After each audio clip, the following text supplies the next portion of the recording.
Hola, ¿qué tal amigos?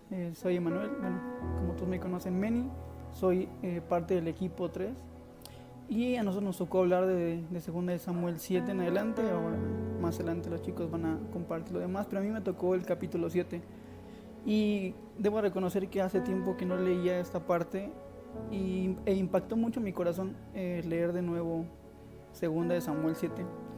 Eh, Creo que habla de muchos de nosotros, es la historia de muchos de nosotros, si no es que de todos. ¿Por qué? Porque habla de la dinastía, bueno, de la promesa que Dios le da a David de una dinastía, de que la gente que estaba con él, bueno, su descendencia, la gente que venía después de él, iba a ser reconocida, incluso él iba a ser reconocido. Y a mí me llamó mucho la atención e impactó mi corazón algo que le dice David, porque si lo leen o se escuchan el audio, primero Dios le habla a Natán en respuesta a algo que había en el corazón de David. Dios le habla a Natán, Natán le comparte eso que Dios le habló a David y David va directamente hacia donde estaba el arca, ¿no? Y a mí me llama mucho la atención que él tenía ese acceso directo para hablar con él, ¿no? Y creo que por eso decía que es la historia de muchos de nosotros, porque tenemos justo ese acceso nosotros directamente con el Padre. Y, y les comentaba esto porque David menciona algo bien padre y es: ¿qué viste en nosotros? ¿Por qué me has engrandecido si mi familia y yo somos tan insignificantes? Y creo que eso es lo que nos ha pasado a muchos de nosotros. A veces no ejercemos o no aplicamos lo que sabemos o no nos determinamos a seguir adelante en las promesas de Dios porque seguimos creyendo que somos insignificantes, seguimos creyendo que somos lo poco que realmente somos como personas. Pero aquí hay que entender algo: cuando Cristo muere por nosotros cambia todo. Nuestra historia era de alguien insignificante que se hace o que está en camino a ser grande, mientras que la historia de Jesús es alguien grande que se hizo insignificante para darnos esa grandeza a nosotros para crecer. A veces nos detenemos porque creemos que seguimos siendo esa gente insignificante, pero hay alguien que nos dio valor, que nos dio ese impulso y ese punto de quiebre para que nuestra vida cambie, para que nuestro propósito en la tierra se haga. Porque ya no somos esa gente insignificante, sino alguien con gran valor se hizo insignificante para que nosotros podamos crecer en él. Entonces, la invitación es de mi parte, de esta parte que Dios habla, es: quitemos esa onda en nuestra cabeza de ser menos en cualquier lugar en donde estemos, en cualquier lugar en donde Dios nos haya posicionado, sea un trabajo, sea un ministerio, sea cualquier cosa. Tú no eres lo que eres por lo que tú puedes hacer, eres lo que eres por lo que Dios puede hacer a través de ti, porque eres una pieza fundamental y porque Él se glorifica en medio de nuestras debilidades. Y yo, Manny, soy una debilidad andando, entonces Él se glorifica en eso. Dios les bendiga. ¿Cómo están? Hoy vengo a hablarles del capítulo 8 y en este capítulo el Señor nos habla de la victoria, de las victorias que le dio al pueblo de Israel junto con David, porque David obedeció a su palabra y siempre estuvo pendiente de escuchar al Señor, de oír su voz. Salmos 20, capítulo 7. Algunas naciones se jactan de sus caballos y sus carros de guerra, pero nosotros nos jactamos en el nombre del Señor nuestro Dios. Entonces, en esta palabra, Dios nos da a entender de que no debemos confiar en lo que nos ofrece el mundo, de que no debemos buscar en este siglo lo que el mundo nos ofrece: la internet, la moda, la fama, la televisión,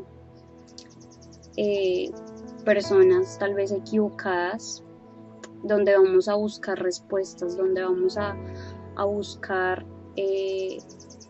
esa solución a nuestros problemas.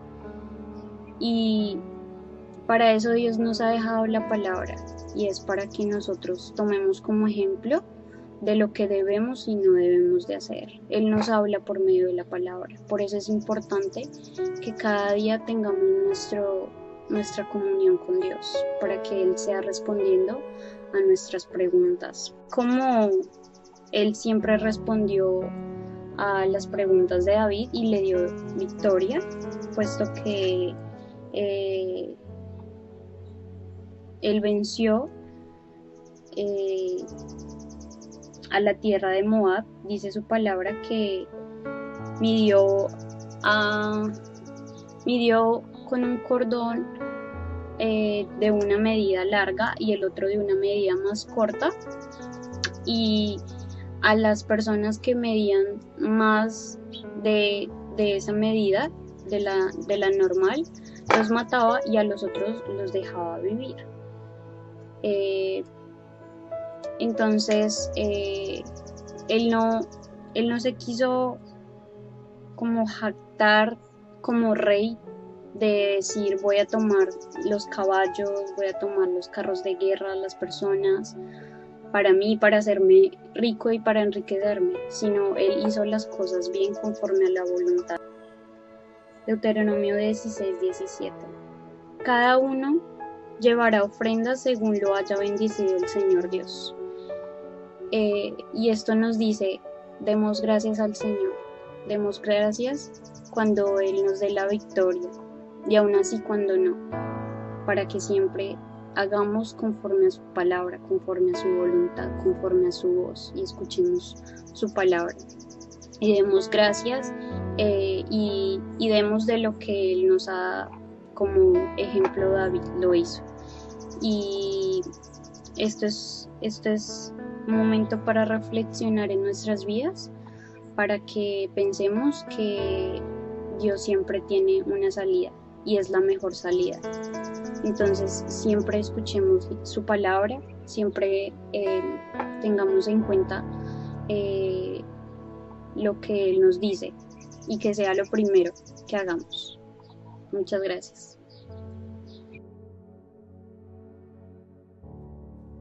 Muy buenas tardes a todos, espero que todos estén muy bien. Hoy me ha tocado 2 Samuel capítulo 9 y habla sobre la historia de Mefiboset y la promesa que David tiene con Jonatán. Jonatán era hijo del rey Saúl. Y David y Jonatán tuvieron una promesa, que el rey que muriese, el que muriese se encargaría de la familia del otro. Fue una promesa que hicieron y a David se le olvidó esa promesa. Mefiboset era hijo de Jonatán y al morir los reyes se encargaban de que toda la familia real muriese para que no hubiese herederos.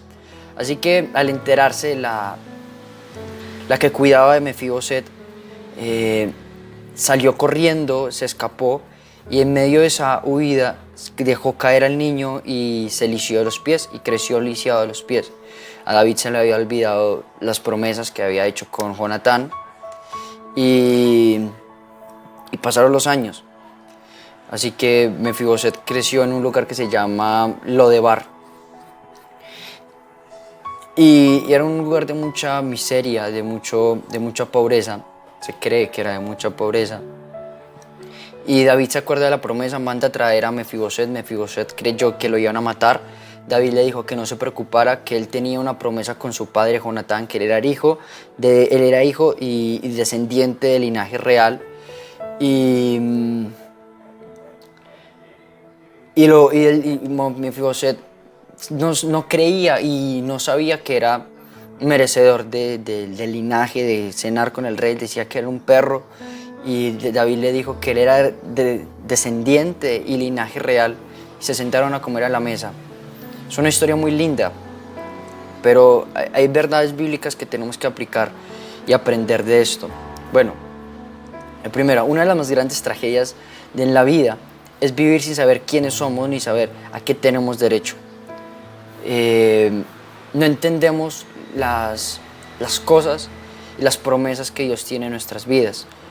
Lamentablemente hay muchos creyentes que están pasando por algo parecido, son reyes pero no lo manifiestan en sus vidas.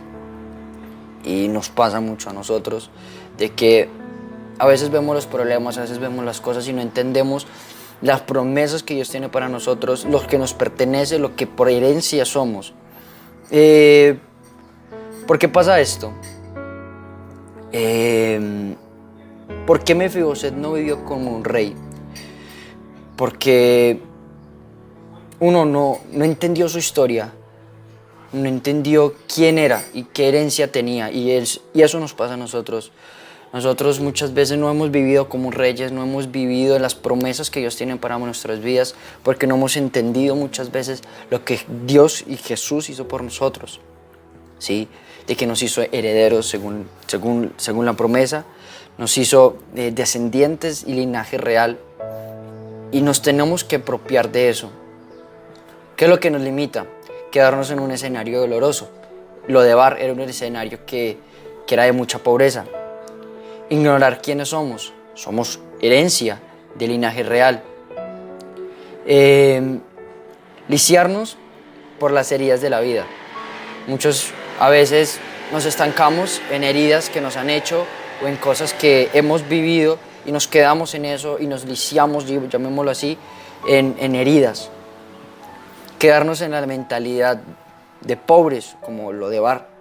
Si creemos que no nos merecemos nada, creemos que no merecemos ser hijos según la promesa, que no nos merecemos vivir como reyes, tener mala identidad. Y aquí es donde cabe muchas de los grandes problemas, y es que no sabemos y no creemos que tenemos todo un panorama para reinar, y caemos en la mentira de que no somos nada, no nos merecemos nada, de que en la vida que tenemos no somos aptos para vivir, no nos merecemos esto. Y bueno, ok, ¿qué es lo que nos posiciona? Entender que hay un pacto. El pacto de David que tuvo con Jonatán y el pacto de Dios en Mefiboset. Y eso es lo que tenemos que entender en nosotros, el pacto de Cristo. El pacto de Cristo que tuvo con nosotros. Él murió para que nosotros reinásemos, para que nosotros no viviésemos en una vida de miseria. Recuerde que hay una herencia y crea que tiene un derecho en la mesa. Y nos podemos sentar en la mesa del rey. Así que no más que decir. Dios los bendiga y espero que podamos tener una mentalidad de reyes según la promesa. Cuídense. Hablar sobre 2 de Samuel capítulo 10. Bueno, quiero hacer énfasis en 5 aspectos generales que vi y que me llamaron muchísimo la atención. El primero habla sobre las buenas intenciones, y aquí vemos al inicio del capítulo cómo David quería tener una buena intención con el nuevo rey de los amonitas, pero este pensó que estaba actuando mal para tener algún tipo de ganancia, ¿cierto? Y vemos también cómo los siervos que fueron enviados por David fueron humillados allá donde los amonitas, les quitaron la barba, les quitaron también ropa, cómo fueron humillados, ¿cierto? Y aquí pensamos en un contexto actual, ¿no? Jesús fue humillado y a Jesús lo condenaron en lugar de haber condenado a un delincuente, ¿cierto? A Jesús lo azotaron, a Jesús lo desnudaron. Y muchas veces nosotros vamos a recibir humillaciones por querer llevar la verdad, por querer hablar del reino, por querer hablar de la salvación. Nos van a decir locos, nos van a decir fanáticos, nos van a decir cantidad de cosas que pueden ser hirientes para nosotros. Pero debemos siempre tener buenas intenciones, debemos ser fieles a lo que hemos recibido de parte del Señor y llevar su palabra sin importar qué nos puedan decir o qué nos puedan hacer. Debemos ser fuertes. El segundo punto del cual quiero hablar es sobre dar pasos de fe. Sabemos que en Dios somos nuevas criaturas. 2 de Corintios 5:17 dice que somos nuevas criaturas y que todo lo viejo quedó atrás y que ahora somos hechos nuevos y todo es nuevo, ¿cierto? ¿Y cuántas veces ha venido alguien a decirnos, acuérdate de dónde saliste, pero mira lo que tú hiciste tiempo atrás, mira que tú reaccionabas de esta forma, ¿cierto? Muchas veces vienen a querernos derrumbar con cosas que hicimos tiempo atrás y no nos dan el lugar, la posición y el respeto que nos merecemos hoy en día. pero debemos dar pasos de fe, porque cada vez que damos pasos de fe van a venir esos ataques, pero los silenciamos ¿cómo? Actuando. No me importa lo que digan, yo voy a seguir actuando, voy a seguir creyendo, voy a seguir confiando en que Dios tiene todo bajo control y que tiene cuidado de mí. Eso es lo segundo. Lo tercero de lo que les quiero hablar es que David estaba preparado para la batalla. A David no lo cogieron fuera de base cuando se vino pues la guerra, la batalla y la victoria que tuvieron, ¿no? Él estaba preparado para la batalla y nosotros debemos hacer como dice en Efesios 6:10 y debemos tener la armadura de Dios puesta siempre. No nos la podemos quitar ni por un segundo, porque si viene el enemigo y nosotros estamos fuera de base, de pronto nosotros no estamos preparados, pues ¿qué va a venir a hacer? Viene y nos da 3 cachetadas y ahí quedamos, ¿cierto? No, nosotros debemos estar preparados siempre, en todo momento, con nuestra armadura, guardando la fe, caminando en fe, creyendo en Dios. Debemos estar súper preparados siempre. Lo cuarto que me enseña este capítulo habla sobre la unidad. Y es increíble ver cómo todos los líderes del pueblo se pusieron al frente de la batalla, ¿cierto? Ellos no se pusieron a decir, ay, es que yo voy porque yo soy el que más brillo, o yo soy el que más fuerza tiene, o es que yo soy el más inteligente, yo soy el más sabio. No, todos ellos se pusieron al frente. Dijeron, bueno, vamos a pelear y aquí estamos al frente. Y aquí yo te pregunto, ¿cuántas veces te has puesto al frente en batalla con tus compañeros, con tus amigos? ¿Cuándo les has dado la mano para ir a pelear juntos? ¿Cuál es el respeto que tú le tienes a tus compañeros de liderazgo, a tus compañeros de ministerio? ¿Cuál es el respeto y cuál es la unidad que inspira? O sea, ¿qué podemos decir respecto a eso? Es difícil, ¿cierto? No siempre tenemos como tanta unidad, a veces por egocentrismo, a veces por envidias, quizás incluso también hay envidias.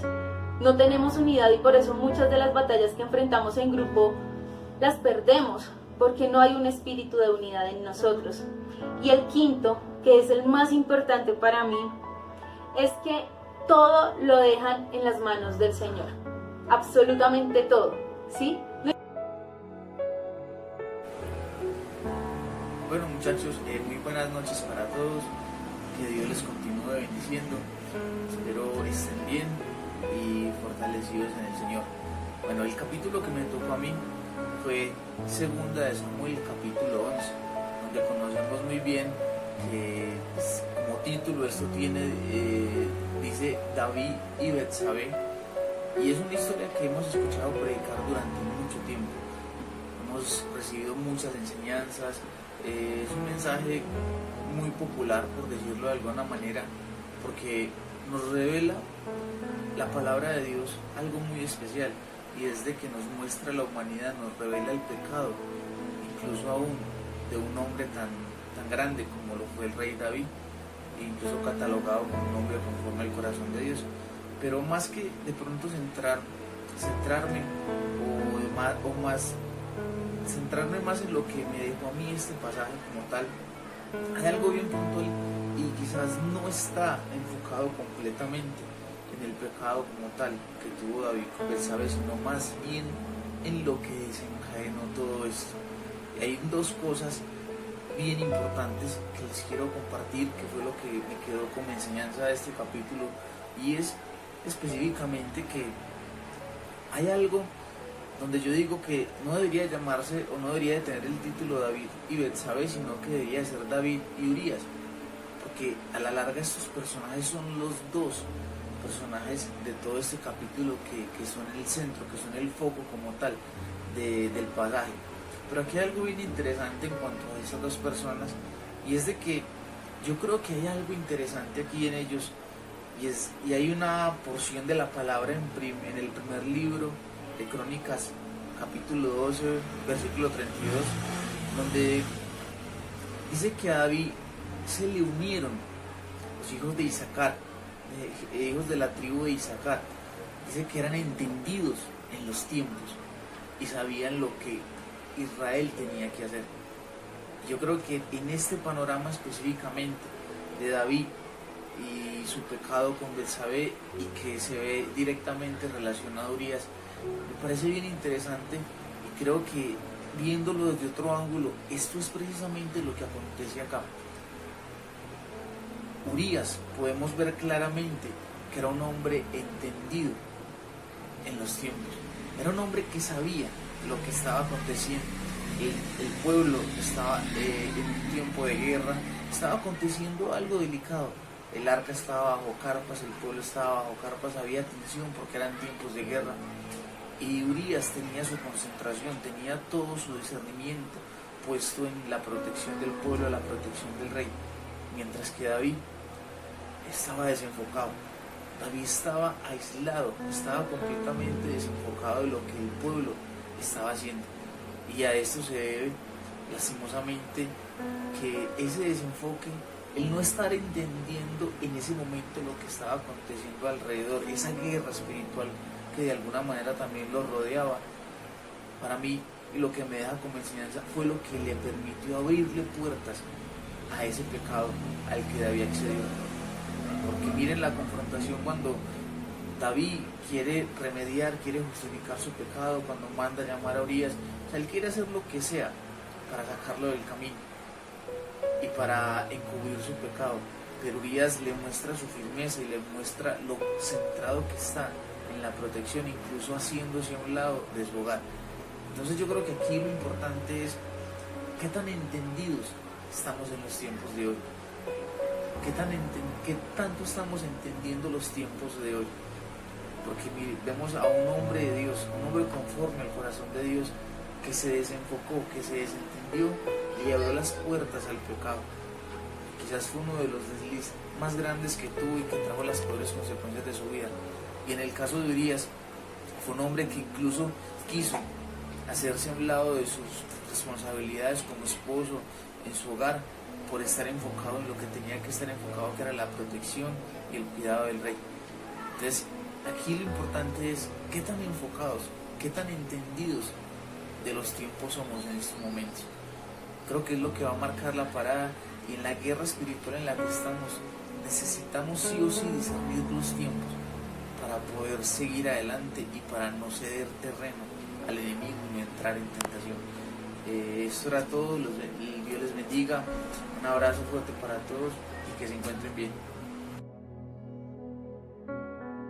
Continuamos con el capítulo 12, y este capítulo habla de que Natán reprende a David, pues el Señor envió a Natán el profeta para que le contara una historia a David.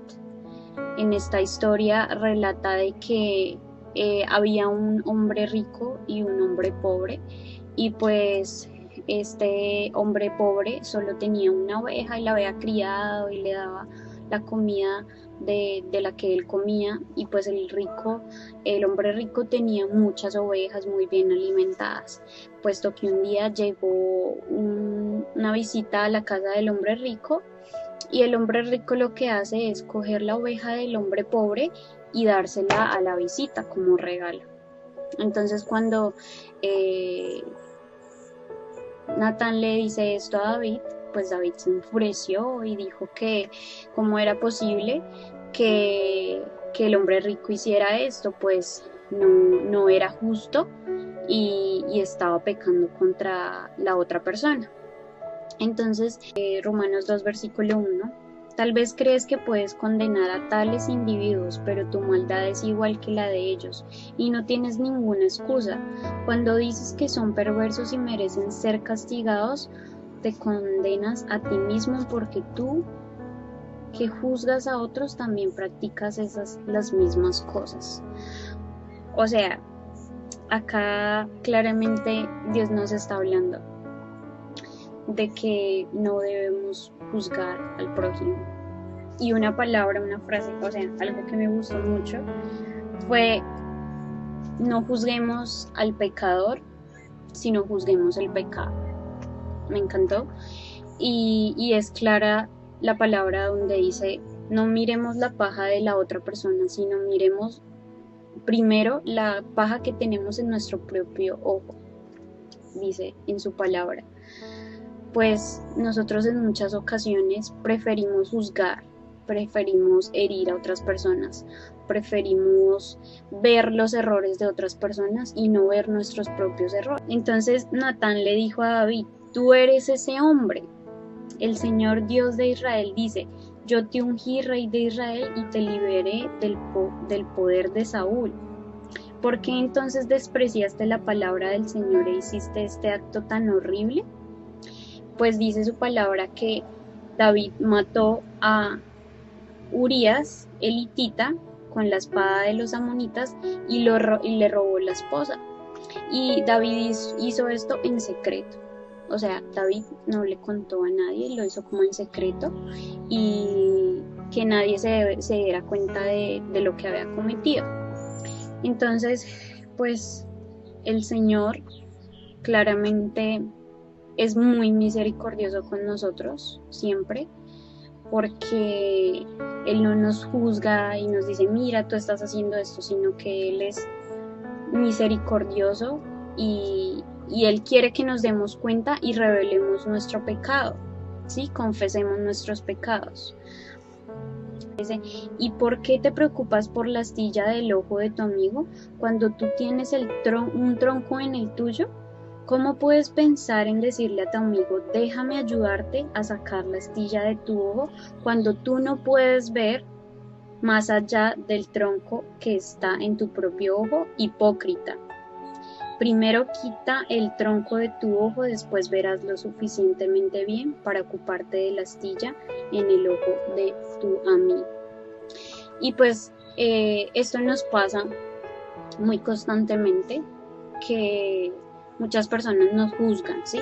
O en muchas ocasiones nosotros podemos ser los que juzgamos y estamos equivocados, porque no debemos hacer eso, porque no debemos ser hipócritas, porque nosotros somos pecadores igual que los demás y debemos mirar primero nuestros errores, no debemos juzgar. Dios es el único que puede juzgarnos. Y el Señor pues claramente nos dice, Él es bondadoso y Él nos perdona. Y también obviamente nuestros pecados nos traen consecuencias. Entonces esto le pasó a David. David le trajo consecuencias lo que hizo.